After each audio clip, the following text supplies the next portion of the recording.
Hey, Tactical Painter back out here in the shop. So I got a neat one today. I've got chucked up in here a 308 Winchester brass. These have already been fired. I've got a bag of junk 308. I had like 6 or 7 of them in there. I do reload my own casings, and for some reason I threw these in a junk brass bag because they're not usable for anything. They must have been out of size, out of spec, wouldn't hold a primer anymore. Something was wrong with them. But that makes them perfect for our project today because we don't want to have any waste. So what I'm going to do is I'm going to do a slimline pen, and I'll show you all the steps on how to do your own conversion of a slimline pen in order to accept a 308 Winchester brass. So first thing we got to do is we need to drill out that primer pocket, get all the brass out there, and resize this hole to 7mm. To do this, you don't want to use your normal 7mm drill bit. The tip on this brad point bit, while it will go into that primer pocket, it contacts the shell casing. Let's see if I can show you there. It contacts the shell casing before it ever actually hits the flash hole. So you don't want to use your normal brad point bit because those tips will catch, and then it'll dance all around the outside of that and really muck up the back of your casing. And you will be able to see the back of the casing when you put your slimline together. So don't use your normal brad point bit. Instead, get yourself a short, stubby metal drilling 7mm bit, and this is what you'll want to use to drill this out. And this is, if you can see that there, just a standard tapered bit, so there's no brad point. It will funnel itself into center as it goes into that primer pocket, and it will auto center itself, so you don't even have to worry about line up perfectly if your banjo is not perfectly in alignment. Like mine has just this little bit of play in it. And so when it hits that, it will auto center to whatever point that needs to be, and it'll drill out real nicely. You do take it slow. The brass is work hardened from being fired a few times, so the brass is going to be hard, but this metal bit does really nice work of it, and you'll see that here in just a moment. Run it at a nice slow speed and just take her easy.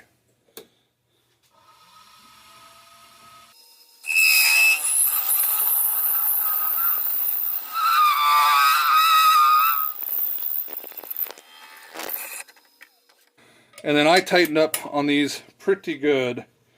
So I gotta undo them. Now do be careful around the edge here, because that does have a burr to it that I will take my carbide bit, and I just kind of clean that edge up slightly.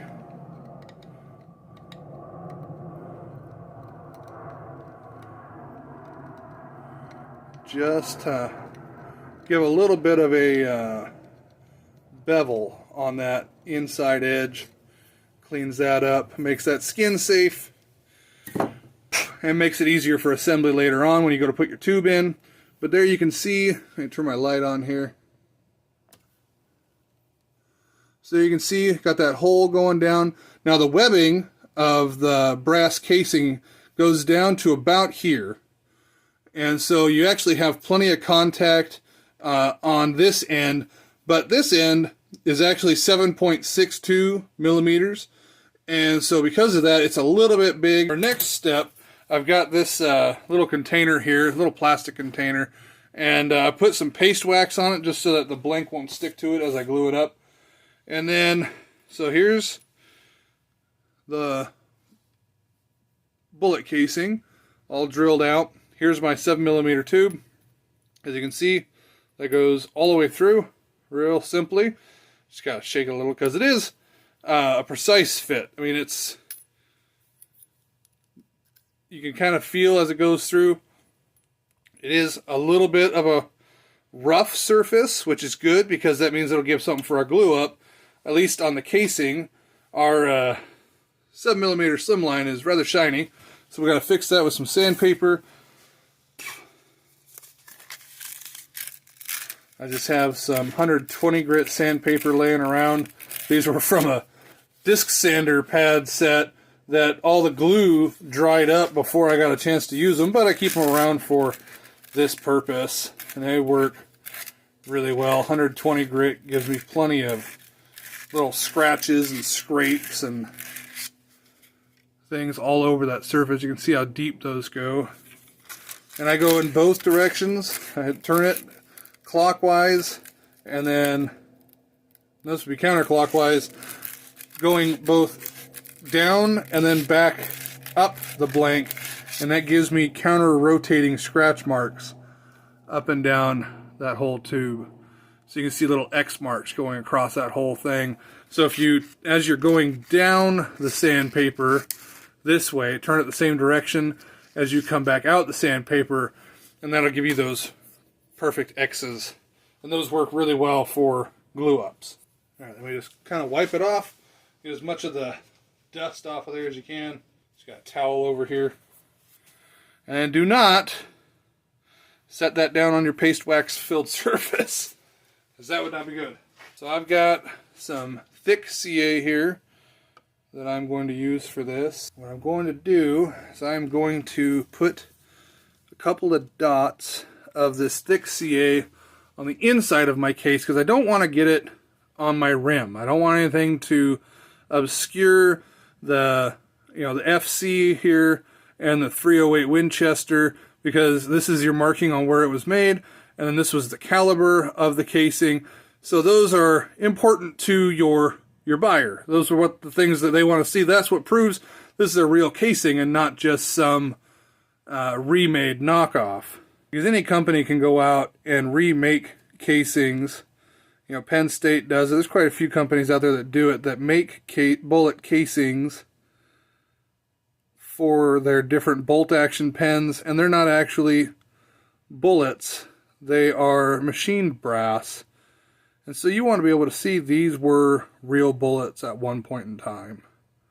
So we just put a few dots in there, being very careful not to get any on the outside of your rim, and then insert your tube, twist it along the way, but do not pull it back out again. All the way down till the end, and then I set it down on the surface here. It's okay. I got a little bit on the inside there, and then try and center that up the best that you can, and then just let it set there. Don't disturb it, bother it. Just take your glue and try and drip some glue down into that gap in the nose and fill that space. You want to fully fill that gap with your CA, being careful not to get any onto the outside of your casing, because then you'll have to sand, buff, and polish that off. I don't know how much of this you are seeing and how much I am blocking with the glue bottle, but it is more important that I can see what I'm doing so I don't mess it up than it is for you to see what I'm doing, even though this is a demonstration video. I also need it to be a working, demonstratable blank.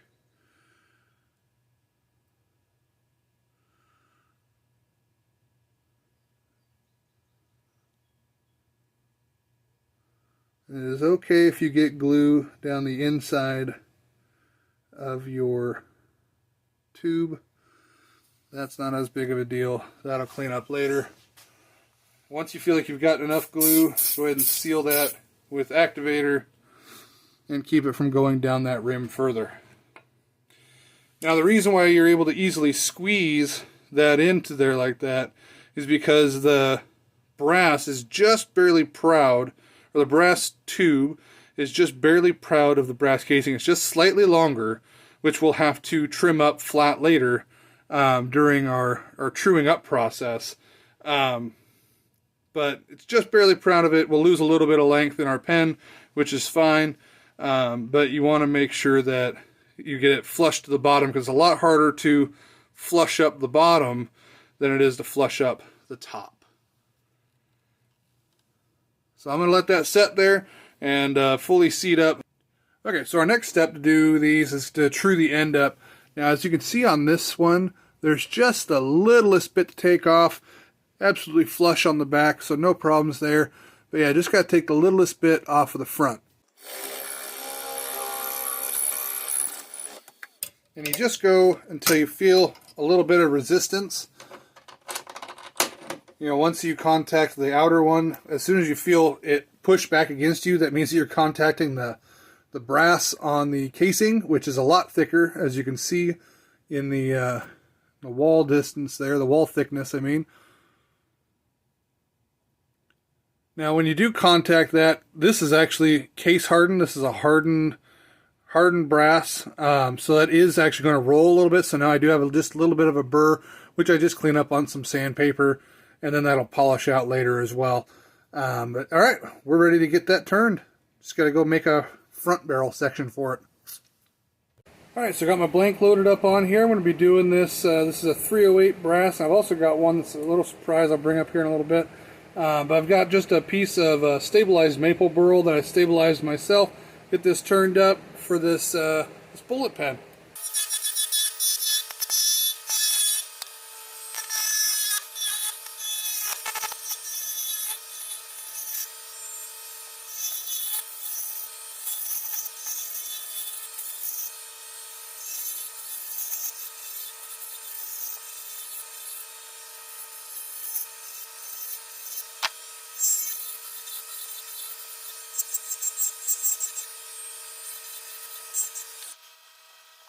I'm going to leave it just a little bit bulbous.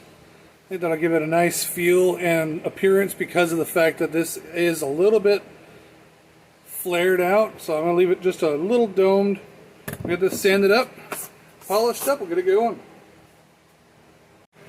Okay, so I got this sanded down to about 1500 grit. I'm now going to hit the brass with the same steps that I was doing. I'm going to hit it with 400. And then 600 and then 1500 grit. And I'm going to be doing a wet sanding on this just to shine it up, and then I'll hit it with some polishing pads in just a moment.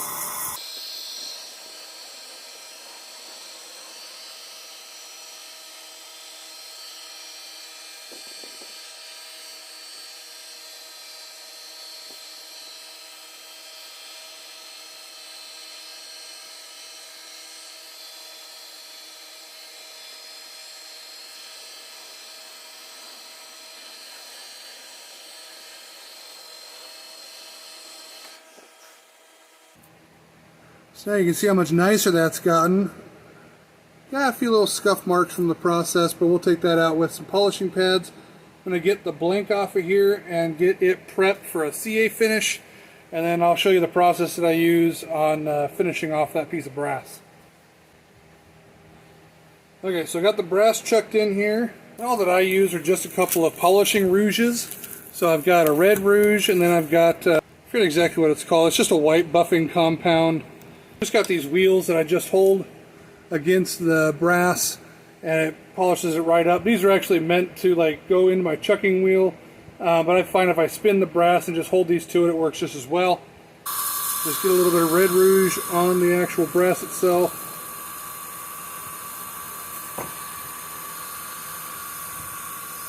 And then I just pass this back and forth over it and just buff all that in, and it shines it up really nicely.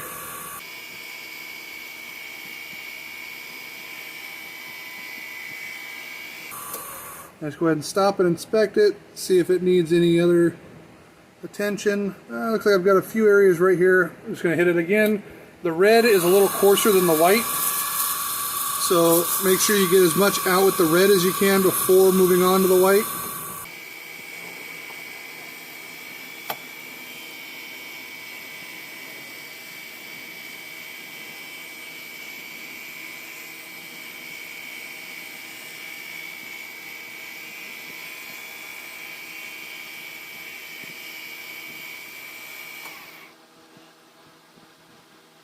There we go, looks a little better.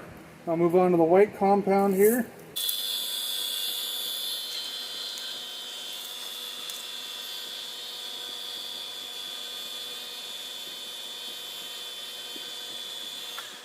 So now I got my buffing wheel hooked up on here for the red Triple E, and I'm just going to clean up the bottom of that brass case. As you can see, needs a little bit of attention, and you will be able to see some of it outside the rim, so it is something to pay attention to.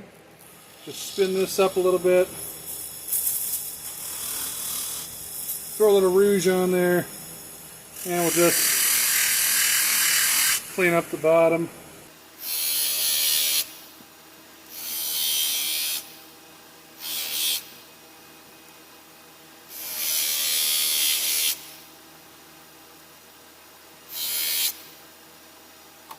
So that's step one. You can see we removed all of those imperfections, got a nice gloss, and we'll just polish it off with the white rouge.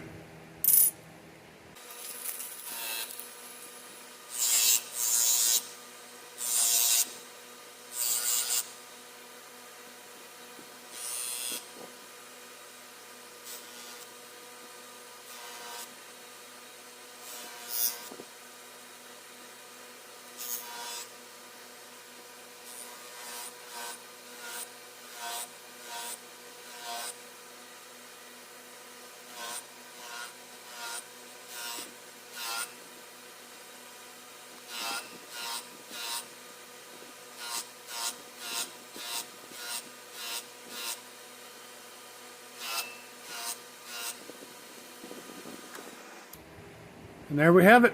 Got that side all polished up to perfection. See how nice and bright and shiny that is? Even touched up the casing all the way around. Nice and perfect. Alright, well, we'll get that put together. The color I decided on, I've got these Slimline titanium prisms. And they change color, and you can kind of see the brass behind. And I thought that'd be a nice little fun adage to the brass bullet. So we will get this put together here.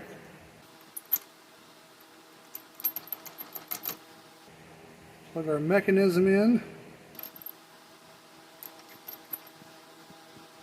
Test our depth.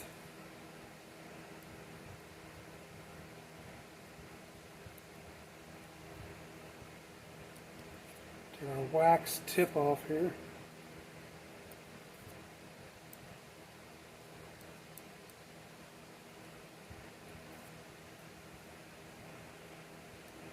Yeah, depth is good. Slide our center band on.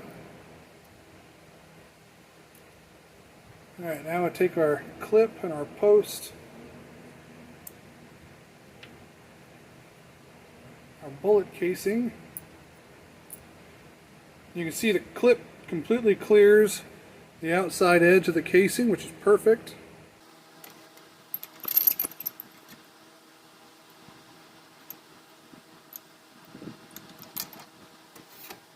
There's that. And this just slips right over the end. And there we have it. Nice little bullet pen. Now, one other thing I wanted to test. So this is 308 Winchester, but I've also got a 300 Blackout that I thought should fit. Might be long enough. Oh, and it does not. Damn. Oh well, that doesn't work. I thought maybe it would be long enough, but not quite. So 308 works. So there we have it. Got that nice titanium prisms, got those color changes that go all the way through it. Really a neat pen. 308 on there. Does make it a little rear heavy, but it's doable. That's a lot of fun. Alright, I'm going to put that in my pocket and go to work.